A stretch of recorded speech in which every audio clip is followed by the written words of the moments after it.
కాలభైరవుడు ఎవరు? శివపురాణంలో కాలభైరవుని ఆవిర్భావం గురించి ఆసక్తికరమైన పురాణగాథ ఉంది. పూర్వం సృష్టి ప్రారంభంలో బ్రహ్మదేవుడికి శివుడికి మధ్య ఒక వివాదం ఏర్పడింది. ఆ సమయంలో బ్రహ్మదేవుడు త్రిమూర్తులందరిలోకి తానే గొప్ప అని భావించాడు. తనకి బ్రహ్మ విద్య తెలుసు కాబట్టి, జీవులను సృష్టిస్తాను కాబట్టి తానే అధికుడినని గర్వపడ్డాడు. ఆ గర్వంతోనే మహాశివుని బ్రహ్మదేవుడు తన 5వ శిరస్సుతో తూలనాడాడు. దీనితో కోపోద్రిక్తుడైన శివుడు హోంకరించాడు. ఆ హోంకారం నుండి ఒక భయంకర రూపం ఆవిర్భవించింది. మహోన్నత కాయంతో, 3 నేత్రాలతో, త్రిశూలము, గద, ఢమరుకములను చేతులతో ధరించిన ఆ భయంకర రూపుడే శ్రీ కాలభైరవుడు.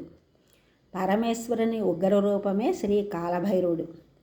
సృష్టి స్థితి లయలు మూడింటికి కూడా ఆ కాలభైరవుడు కారణం. దుష్టులను సంహరించడం కోసము, కష్టాలను చెడులను రూపుమాపడం కోసము ఆయన ఉగ్రరూపం ధరించారని పురాణగాథ తెలియజేస్తుంది. శివుని ఆజ్ఞ మేరకు కాలభైరవుడు బ్రహ్మదేవుడు 5 శిరస్సులలో మధ్య ఉన్న 5వ శిరస్సుని ఖండించాడు.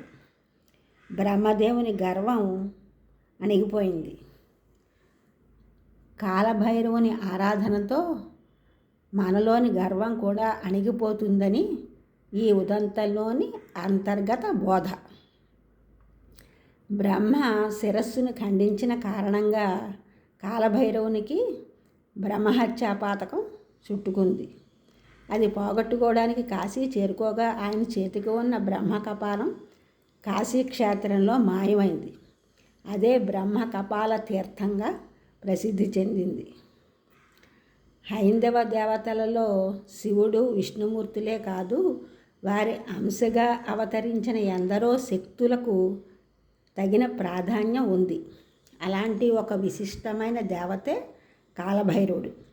ఈ కాలభైరవుడు కృష్ణపక్ష అష్టమి నాడు అవతరించాడని శివమహాపురాణం ప్రకారం తెలుస్తుంది.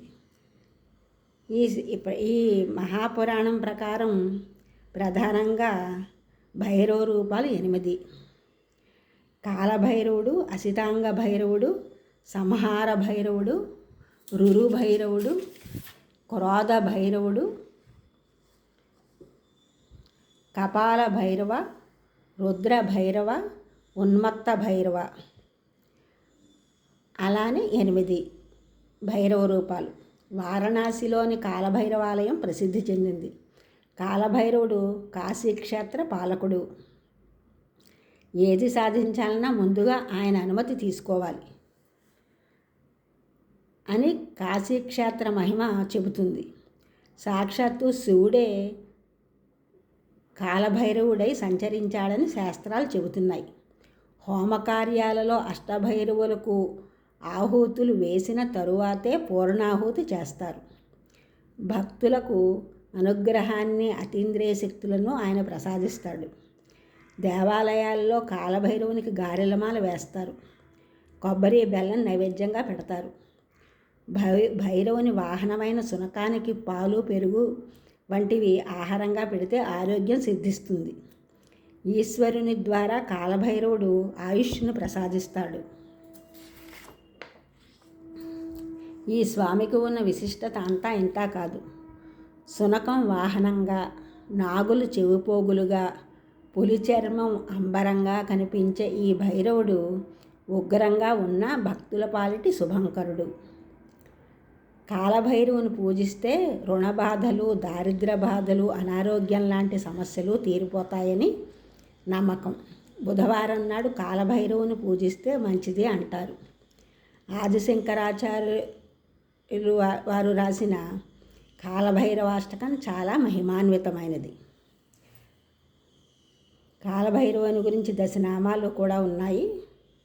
అవి రోజు చదువుకుంటే మంచిదని అంటారు. ఆ దశనామాని కపాలి కుండలి భీమో భైరవో భీమ విక్రమ వ్యాలోపవీతి కవచి శూలి శూరః శివప్రియ ఏతాని దశనామాని ప్రాతరుత్థాయ పఠేత్ భైరవీ యాతనా నశ్యత్ భయం క్వాపి నజాయతే. ఈ ఛానల్ చూసిన వారందరూ కూడా సబ్స్క్రైబ్ చేయండి, షేర్ చేయండి, లైక్ చేయండి, కామెంట్ చేయండి. సబ్స్క్రైబ్ చేసిన వారందరికీ కూడా కృతజ్ఞతలు. షేర్ చేసిన వారు, లైక్ చేసిన వారు, కామెంట్ చేసిన వారు అందరికీ కూడా ధన్యవాదములు.